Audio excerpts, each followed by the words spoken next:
And I'm honored to be here. Happy Labor Day to all of us, to our friends in labor, and all the rest as well. I'm proud to be here with my colleagues, John Lewis.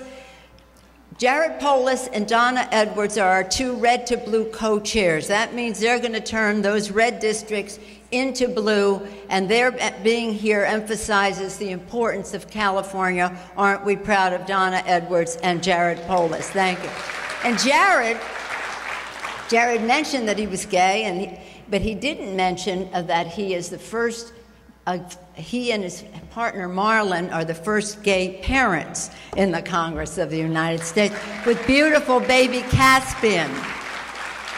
As I said, this is my political home, and I'm glad to be here with Barbara Lee. Is Barbara Lee still with us? She was here.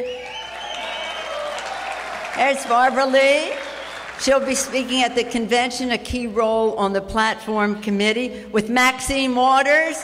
Maxine Waters. With, of course, our vice chair of the caucus and a strong part of the Democratic leadership in the House, Javier Becerra. Thank you, Javier. I know members will be coming and going, but I'm also proud to be here with the mayor of my city, Mayor Lee of San Francisco. Thank you, Mr. Mayor. The speaker was acknowledged early, Speaker Perez. I don't know if he had to get on to other things, but we were honored that he was here earlier, and we thank him for passing the Disclose Act in the Assembly. That was very, very important. So many of you, every one of you, whether it's our friends from the Native American community, our friends in labor, the beautiful diversity of California, the beautiful diversity of America is reflected here. Now, I want you to know that, as I said, my political home, I'm here with my family, my husband, Paul, my daughter, Christine, and Nancy, Corinne, our grandchildren, Madeline and Bella, who's, I think, going to sleep through my remarks. And as was mentioned, Braz Wyman, who's part of our family, the woman who brought the Dodgers to L.A. The Giants are still going to prevail, but... And I want to say that some of our candidates were mentioned. We're also depending on California to send Tony Cardenas, Jared Hoffman, Juan Vargas, Scott Peters, Mark Takano, Jose Hernandez, Raul Ruiz, Julia Brownlee, Ami Berra, and maybe even John Hernandez in the Valley, I am told by Dolores Huerta, and maybe some more. Maybe some more, but California is central to it all. You know that, and John has given us this wonderful opportunity. And for that reason, the animation that you just saw had its public debut right here this morning for all of you. I hope you liked it, because it's the most defining, succinct way to reflect the values of our caucus, reigniting the American dream. This is a room full of American dreams. Our president is a personification of the American dream, and we want everyone to have that opportunity. I want to thank California in the last election for topping the nation in terms of political success, re-electing every Democrat back to the Congress of the United States, the state legislature, and winning every statewide office, starting with Governor Brown right down the line. And in that spirit of success, California will once again lead the way in re-electing an extraordinary president, Barack Obama, to the White House.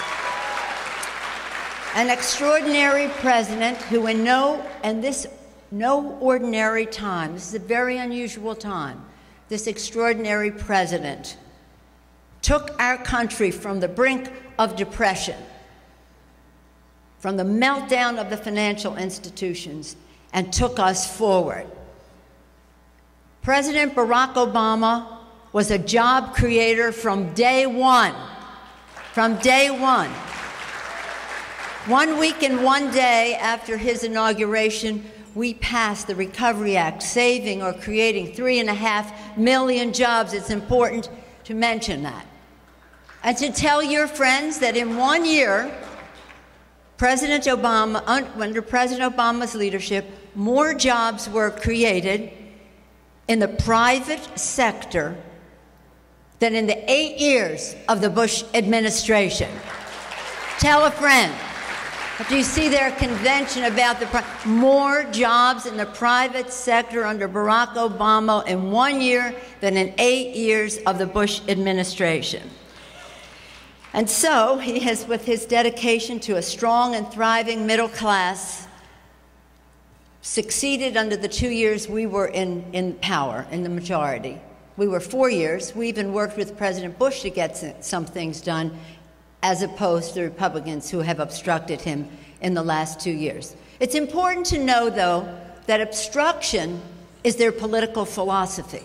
It's not that they have a better idea. Let me stop you with this, and then I'll have a better idea. Doing nothing is their philosophy.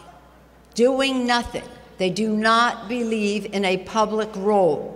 And that's why, as Jared Polis mentioned, we're always voting week in and week out on eliminating a public role in clean air, clean water, food safety, public education, public housing, public transportation, public health, Medicare, Medicaid, Social Security, Affordable Care Act, because they do not believe in a public role. And bless their hearts, they act upon their beliefs.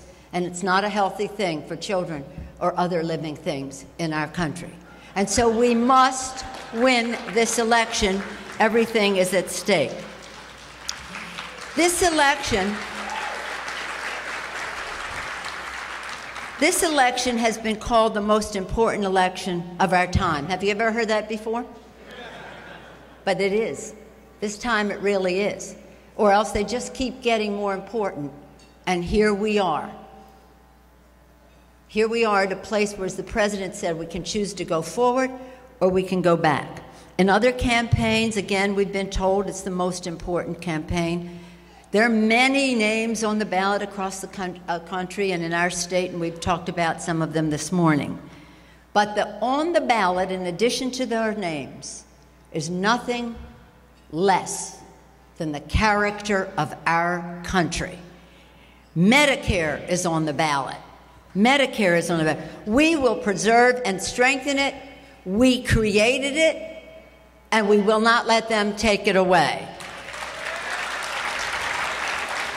We will reject the Ryan Plan, which is a transparent trick to end Medicare. It's just plain wrong to privatize, voucherize, and end Medicare as we know it. So it's just plain wrong to give the insurance companies more, give them more, charge seniors more than $6,000 a year. It's wrong, it's morally wrong, it's economically wrong. Imagine making seniors in the same budget as they make seniors pay $6,000 more for Medicare as they phase it out.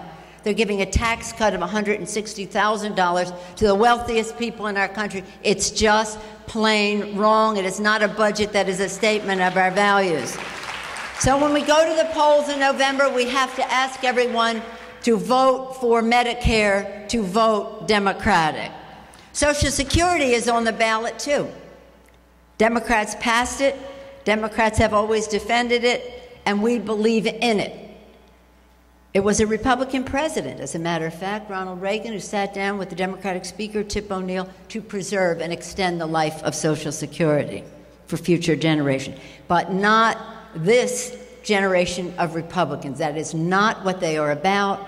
They have said Social Security has no place in a free society. The chair of their campaign committee is the author, the primary author of the bill to privatize Social Security. Their plan is hiding in plain sight. You just only need to look up and see how they want to take us backward. And what they want to do is just plain wrong. It's wrong to replace the guarantee of Social Security with the gamble of private accounts. It's just plain wrong to risk the retirement of millions in the casino of the stock market. It's just plain wrong to drain the Social Security Trust Fund for a scheme that will enrich investment banks and could impoverish the elderly. So when we go to the polls, we must ask everyone to vote for Social Security, to vote Democratic. Immigration is on the ballot too. We fought and won in the House under Javier Becerra's leadership, the DREAM Act. Thank you, Javier. And we have been fighting for comprehensive immigration reform that creates a path to citizenship, a place in America that isn't simply given to you, but it has to be earned. They're so proud of the president for his executive order relating to the DREAM Act. It's too bad that the Republicans in the Senate, even though it had a majority in the Senate after we passed it, Republicans in the Senate blocked the DREAM Act from being passed, even with the majority in the Senate voting for it. So immigration is on the ballot too. It's just plain wrong to have 12 million immigrants in the shadows. It was wrong for the Republicans to block the DREAM Act in the Senate. And it was interesting that the Republican nominee for president spoke about immigration at the beginning of his speech as if it was a value we shared, when he has said to these 12 million people in America, self-deport. That is not respectful. That is not respectful. That is not the American way. So when we go to the polls in November, we have to tell people that immigration is on the ballot for our country to thrive as it always has, by the constant reinvigoration of newcomers coming to our country with their determination, their optimism, their interest in advancing their families to make the future better for the next generation. Those are American values. That is the American dream. And when these newcomers come to America, whether 200 years ago, 1 decade ago, or just recently, they make America more American. Our values are on the ballot with immigration. And now more than ever, the hard-fought rights of women are on the ballot. Everybody knows where we stand, right? And from the cause of full equality, we will never be moved. We reject the other's legislative agenda to have common forms of birth control prohibited. We reject their constitutional amendment that would deprive women of the right to make their own choices, even in the case of rape, incest, and life of the mother. But it's really important to point out the extremism of the Republicans.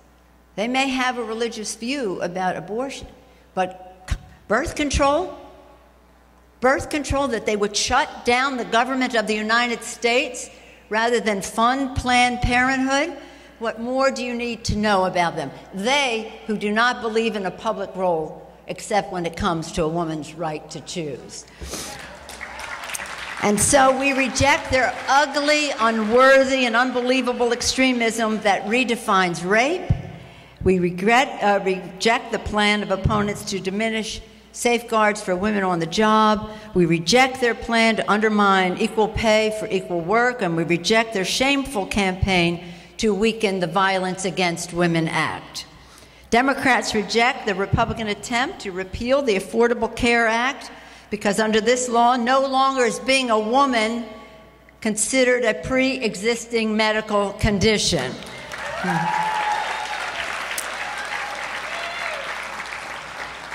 This morning, our meeting was opened by our great chairman, of course, and then our guest, John Lewis, talked about equality and his experience over time, and looking at the beautiful diversity of our California delegation as hopefully a reflection of America.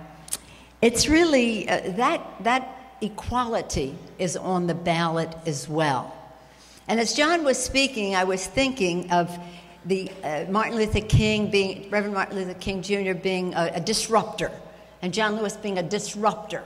And we have to be disruptors now.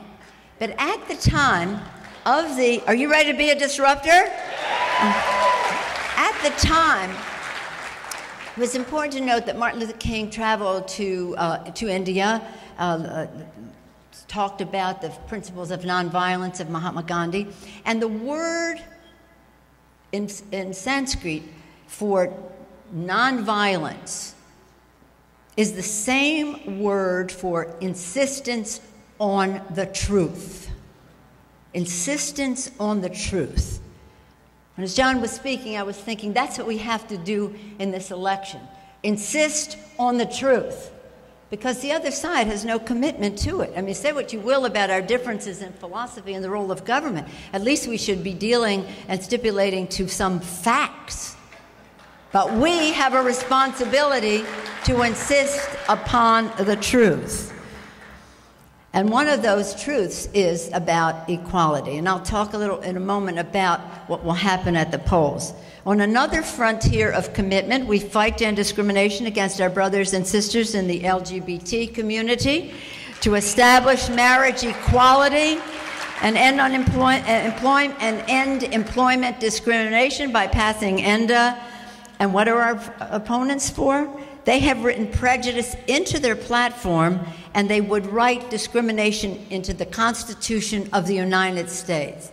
It's just plain wrong. They would reinstate Don't Ask, Don't Tell, they've said that, which President Obama and a Democratic Congress repealed because no one in the armed services should have to choose between the country they love and the person they love. We've said that over and over again this morning. And so that is on the ballot. In California in particular, Proposition 32 is on the ballot about the rights and the voices of organized labor and workers. They want to end the voice of the worker in the workplace. It is their way to take it all. They just really don't know how to play it fair and square.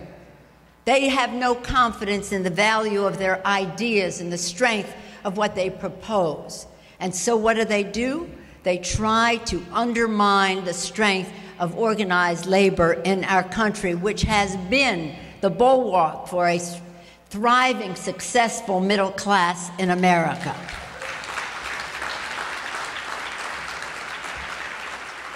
And so also on the ballot, talking about equality of opportunity, is President Brown's,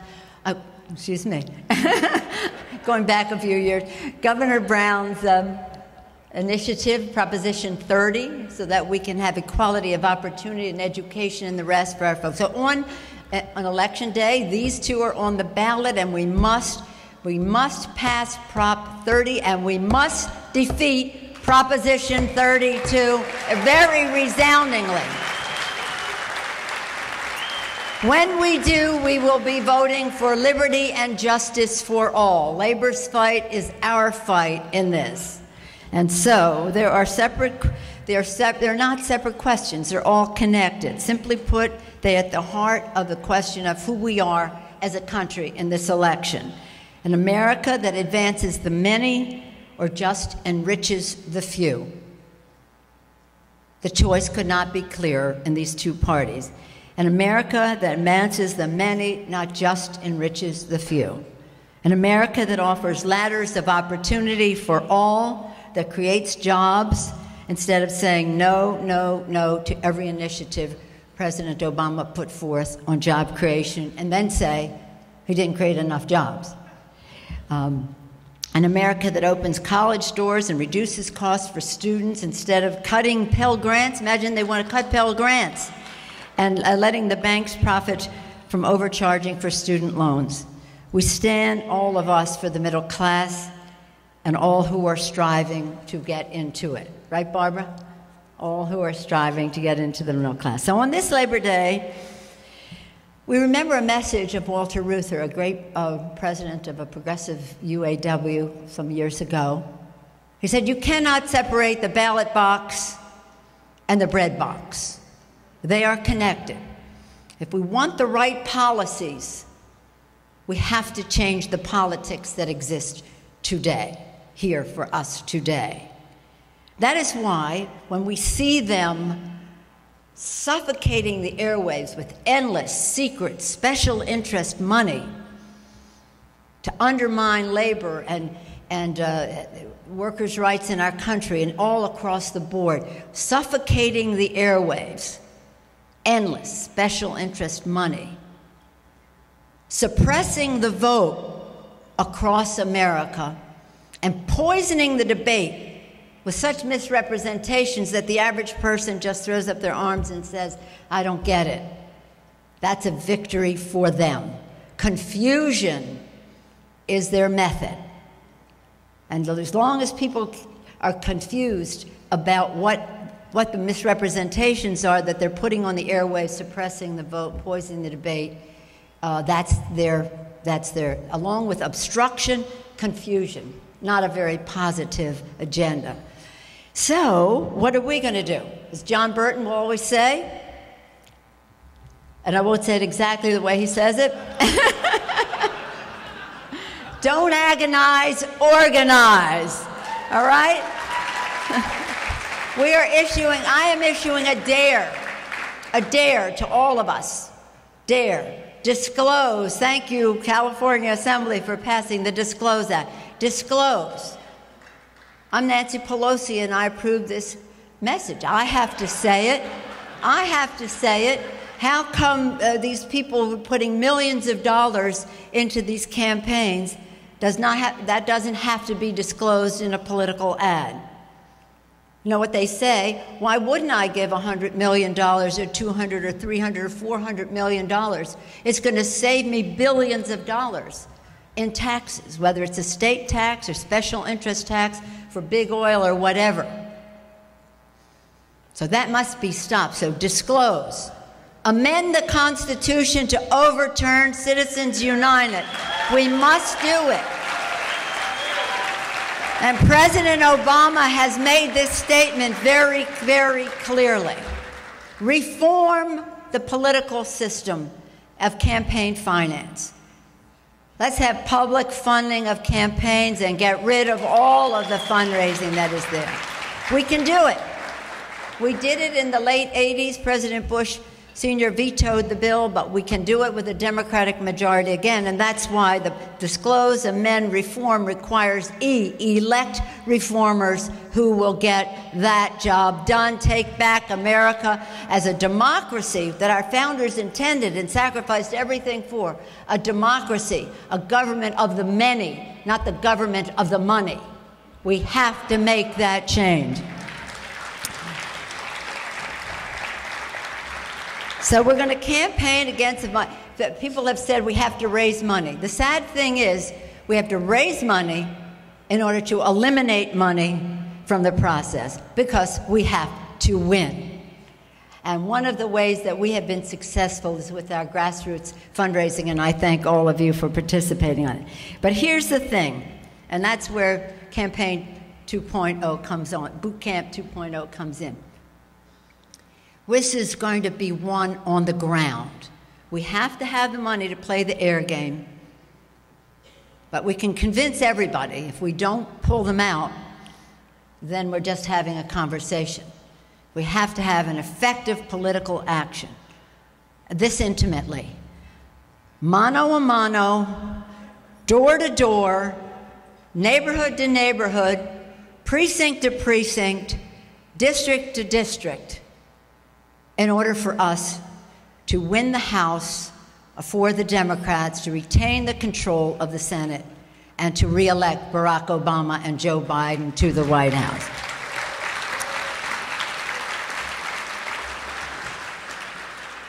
I think I see a room full of dreamers here. I think I see a room full of people with a plan. I think I see a room of people who want to reignite the American dream. Are you ready to just win, baby? I thought so. God bless you. God bless America. Thank you, California Democratic Party, for leading the way.